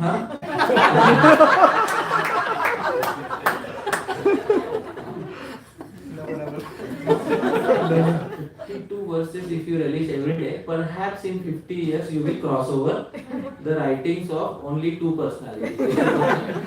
Rupa Goswami. Rupa Goswami and Jiva Goswami.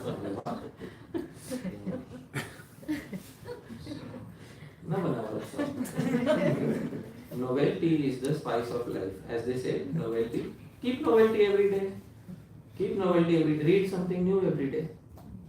One day you are reading one prayer from Stavamala, Namashtakam. Another day you are reading Govardhanashtakam. Another day you are reading Chaitanyashtakam. Keep novelty every day. The mind will be busy in thinking of something new. And that same association performed with sadhus leads to the path of liberation. So I hope that answers your question. Okay. Yes, Prabhuji behind, then we will take after him one question and then we will pause for 2 minutes. Okay.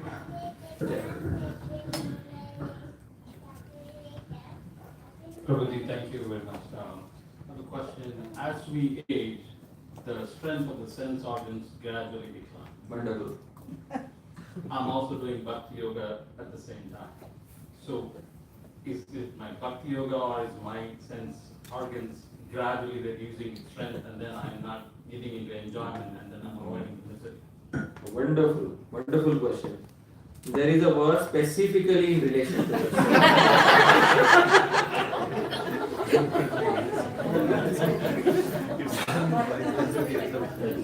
So, when I had spoken about this in Upadeshamritam and also in Shikshashtakam, there was a verse, Dhatushu Shriyamaneshu Shamaha Kasyana Jayate. It is specified in a shlok by Sri Vyas Dev, it is in the Puranas, that Nave Vayasi. I will try to find this particular verse. Nave Vayasi Yah Shanta Sa Shanta Iti Me Mati Dhatushu Shriyamaneshu Shamaha Kasyana Jayate. Wonderful verse. If I am able to find it, I will show it. If I am not able to find it, I will type it out for you. Don't worry, get what it is. So, Nave Vayasi Yah Shanta. Nave Vayasi means, in Hindi we say, Javani mein. In Yuvavastha, in young age. Yah Shanta, one who has become controlled. Sa Shanta Iti Me Mati. He is really controlled. Dhatushu Kshyamaneshu. When the elements of the body are anyways dwindling, Shamaha Kasyana Jayate. Who doesn't become self-controlled? Everybody becomes self-controlled when the elements of the body are dwindling. Nave Vayasi Yah Shanta. I will type it out. I remember from memory. Nave Vayasi Yah Shanta. Sa Shanta Iti me mati dhatushu kshiya maneshu shamaha kasya na jayate. This is a verse from the Puranas. Nave vayasi yah shanta sa shanta iti me mati dhatushu kshiya maneshu shamaha kasya na jayate. So one who is controlled in young age, that person is controlled. When the body elements get depleted, who doesn't become? Everybody becomes Shanta. As you might see, old people, they will say, in my young age I was angry man. Now I have become controlled. Many of you might have seen such people. So old age, anyway, you will become.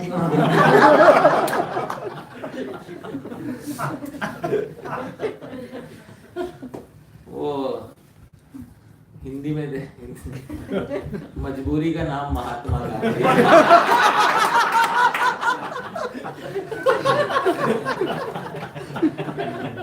You know that phrase, मजबूरी का नाम Mahatma Gandhi. Gandhi ji was non-violent. ठीक है? I hope you are able to understand. Gandhi ji was non-violent. So the thing is, people started saying, because at that time the Indians were not strong enough to fight the British. So majburi hai. Majburi means helpless. So therefore you have to struggle like whom? Like Gandhi ji. So instead of saying majburi ka naam Mahatma Gandhi. That phrase. Majburi ka naam Mahatma Gandhi. So that is dhatu shukshya maneshu shamaha kasya na jayate. Who doesn't become self-controlled when the sense organs have depleted their capacity. So this is real control is young age, if we were able to do it.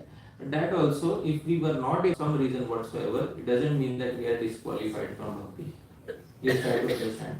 It's not a test or IIT exam that you have to pass. Because many times, many of us, especially those of us who are from Indian backgrounds, take everything as an entrance examination. Right? It's an entrance examination. There are limited seats every year. And millions of people are going to apply, and only few will pass. And I want to pass this year. So in goal, I will be all Goloka rank 1 for 2000. This mindset is prevalent within us. So as there is nothing like that. People who have hopelessly failed in sense control have achieved Bhagwan. Gajendra, hopelessly failed in sense control, has achieved Bhagwan. Another example of hopelessly who has failed in sense control but achieved Bhagwan. Anybody else can give an example? Helplessly. How did they achieve Bhagwan desired? So we should always continue to practice the process, try our best. Okay, don't try your worst, try your best for controlling the senses. Perform the best sadhana that you can perform. Bhagwan will be merciful. With this hope, one should perform sadhana, bhakti. See here, it was there. No, not this one. So this is the verse. Devotees can note. Nave vayasi yah shanta sa shanta iti me mati dhatushu kshiyamaneshu shamahastasya na jaya. So verse from the Puranas. I had the reference, but I'll now once again go back and I'll check the reference. But this verse is in the Puranas, and this verse gives a very important message. So I hope that answers your query. Yes, Prabhuji, I hope that answers your query. Yes, okay, wonderful. One last query, then we can pause for today. Who wants to ask one last query? Yes? Okay. Yeah, we will give the chance to Navasi already. I think we will give chance to Hare Krishna, please ask.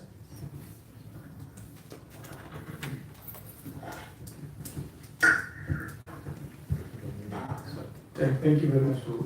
So, as Sadhaka states, when we all start Bhakti, so it's called PDS syndrome, like, I want to change the world and I want to go like PDS is pure devotional. Pure devotion.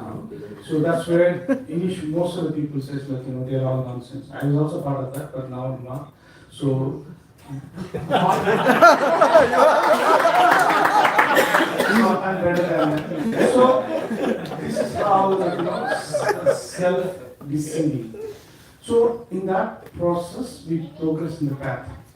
So I'm better than somebody, like, I'm special. So in that process, so we may be chanting, we may be reading, we may be association, but still, unless it is rightly said, there is no sympathy is there, but no empathy. Because we don't know what is that mean. So at the same time, even I'm practicing all those things, but there is no rasa. There is no rasa. Like, rasa, but we're not experiencing the bliss, but we're scratching on the surface. We're not going deeper. Right. So with that, as we progress, and then we're also preaching. We're also sharing. And there's so many people also follow us. So this phenomena is a normal phenomenon. Everybody has to go through that. As it says, it takes a whole village to change the place. That means it's a saying, I'm from Andhra, Telugu. It says, before the become famous, he has to kill few. So is that so common for everyone? You have to go through it? Yeah. When you are driven primarily by your own understanding. So in the beginning, you will think that I am invincible and that I am having this attitude of pure devotional service. Nobody knows as much as me. I know the best.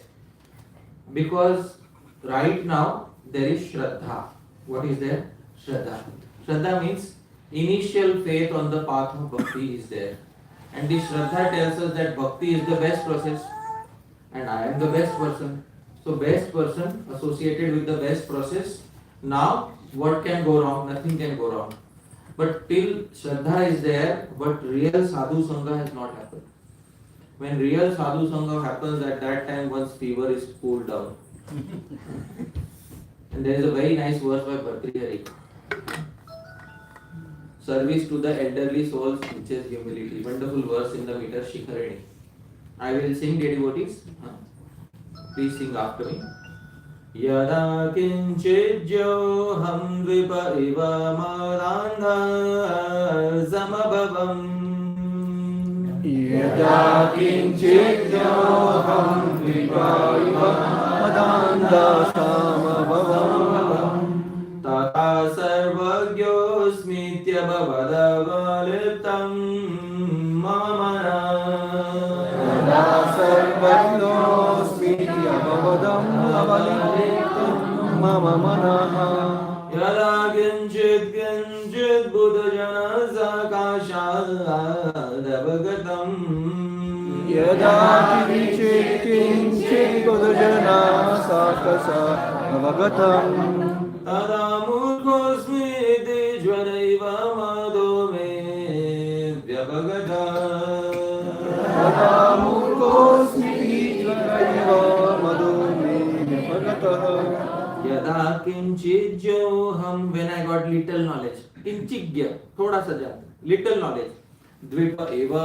madanda I became blind like an elephant mad elephant samabhavam tata sarvagyosmi I was thinking I know everything avavadavaliptam mama mana my mind got intoxicated with this feeling yada kinchit kinchit gradually by good fortune Buddha Jana Sakashad I came in contact with those who are really intelligent on this path.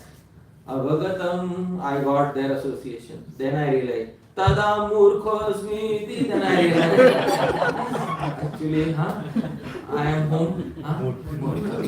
Tada Murkhosmi Jvara Iva Madome Vyapagata. Then my mother, my intoxication went away like the fever goes away. When we associate with the Vairagya, we associate with the physician. So initially everybody goes through that because that genuine sadhu sangha has not happened. And when the genuine sadhu comes, at that time the genuine sadhu starts, he speaks from that level of realization that we understand. Are Bapre, I did not even know that there is such a level of bhakti that exists. And I was thinking my level is the highest level.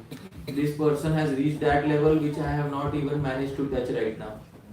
So, Tada Murkhosmi, Murkha I am right now. So, chalo, let me serve this particular sadhu and learn under him. Then by seeing the sadhu, and what is the first symptom of a sadhu? 26 qualities. What is the first quality of a sadhu? In the 26 qualities. Kind. Humility. Humility. Okay. First we'll read the translation. Mataji, please read the translation. When I became a little knowledgeable, I became arrogant like an elephant in heat, and I foolishly thought myself to be omniscient. However, as and when I got acquainted with intelligent people, I realized what a fool I was, and my arrogance came down like a fever that has been treated.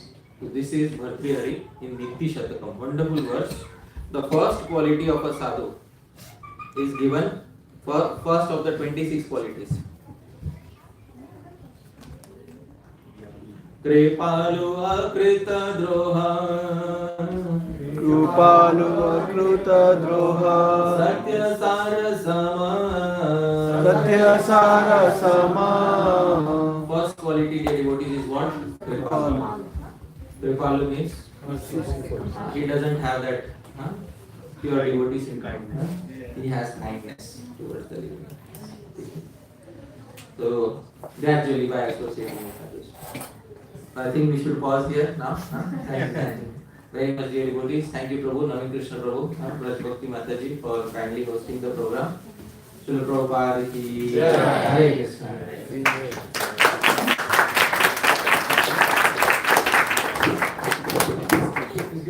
Hare Pārṣada Prabhu ki Jai. Srila Prabhupada ki Jai. Thank you all very much for so many devotees. Each individual really grateful. Thank you very much. Those who come from far away, Cincinnati, New England, Detroit, and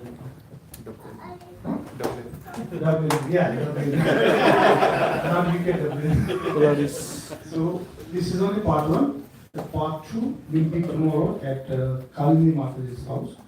So Leela Mata always sent out the communication, right? We always send out the communication. So hope to see you all tomorrow Saturday. Okay. Sure. And there is also Bhagavatam class. Link is being sent out. I can pull it up. You can attend from your home. I was not knowing that now there is a birthday celebration.